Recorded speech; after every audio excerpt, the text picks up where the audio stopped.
खबर अयोध्या से। कांग्रेस पार्टी का संविधान बचाओ संकल्प सम्मेलन में मिल्कीपुर शिरकत करने जा रहे कांग्रेस पार्टी के प्रदेश प्रभारी राष्ट्रीय महासचिव अविनाश पांडे, राष्ट्रीय सचिव सत्यनारायण पटेल, प्रदेश अध्यक्ष अजय राय, विधानमंडल दल की नेता श्रीमती आराधना मिश्रा सहित प्रदेश के शीर्ष नेतृत्व का स्वागत मऊ शिवाला सिंह ढाबा के पास कांग्रेस के महानगर महासचिव पंकज सिंह, जिला सचिव शैलेंद्र सिंह, यासीन खान के नेतृत्व में फूल माला पहनकर स्वागत किया गया। इस मौके पर राजेश सोनी, कमलेश सिंह, रामतेज आनंद, साधु सिंह, अतुल कुमार, राम सिंह सहित दर्जनों कांग्रेसी मौजूद रहे और कांग्रेस पार्टी जिंदाबाद के नारे लगाए। इस मौके पर मीडिया से बात करते हुए प्रदेश प्रभारी और राष्ट्रीय महासचिव अविनाश पांडे ने कहा कि हम 10 सीटों पर चुनाव के लिए तैयार है और 10 सीटों पर हमारा इंडिया गठबंधन जीतेगा। उन्होंने मिल्कीपुर के उपचुनाव को टालने पर बोले कि जो विधानसभाओं के उपचुनाव की घोषणा चुनाव आयोग ने की है और जल्दी मिल्कीपुर का भी घोषणा होगी। सम्मेलन ये पहले से आदरणीय राहुल जी के नेतृत्व में चल रहा है। आपने देखा होगा लखनऊ में, प्रयागराज में, और ये हम आज 8वां ये सम्मेलन ये कर रहे हैं और निश्चित तौर से आज संविधान को कुचलने का जो काम हो रहा है। आपने देखा चारों तरफ बच्चियों के साथ रेप, आपके यहीं अयोध्या में एक बच्ची के साथ रेप होता है, वो भाजपा का नेता उसका बेटा रेप करता है। कोई घर गिराया गया उसका?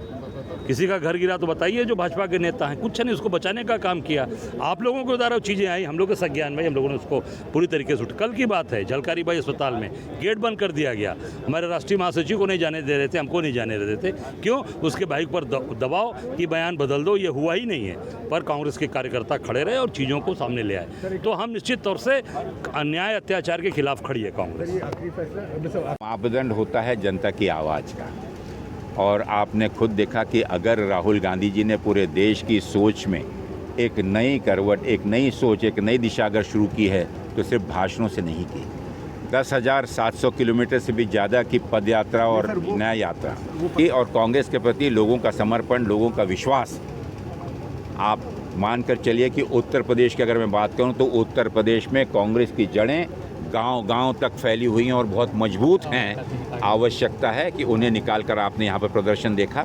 इसी प्रकार के आने वाले दिनों में आप देखेंगे कि एक आंधी के रूप में, एक तूफान के रूप में अन्याय के विरोध में कांग्रेस खड़ी दिखेगी। आपको नहीं पहुँचने दिया जाता है तो आप समझ सकते हैं कि वे इस देश के प्रशासन को और सर्वोच्च पंचायत को किस प्रकार से अपने बहुमत के अहंकार में चलाना चाहते हैं। 2024 के लोकसभा चुनाव में उत्तर प्रदेश की जनता ने 2027 का इशारा दे चुकी है। उत्तर प्रदेश की जनता पूर्ण रूप से त्रस्त है। 2027 का चुनाव की शुरुआत हो चुकी है।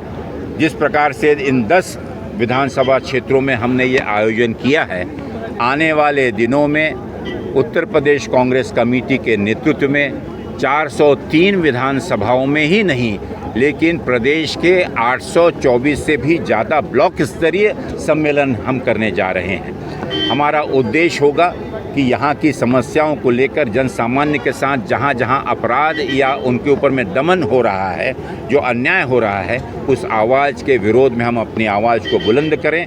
लोगों का विश्वास, चाहे वो किसानों पर हो रहा अन्याय हो, चाहे माताओं पर, बहनों पर भी हो रहा अन्याय हो, चाहे बेरोजगार युवकों पर हो रहा अन्याय हो, इन अन्याय को रोककर उनका समर्थन, विश्वास हासिल कर और 2027 में इसी प्रकार की सभी ताकतों को जोड़कर, जो कि इंडिया गठबंधन के इस बैनर के तले एकत्र हों और 2027 में एक मजबूत संगठन, मजबूत विचार, मजबूत कार्यक्रम के साथ हम उन्हें भारी शिकस्त दें।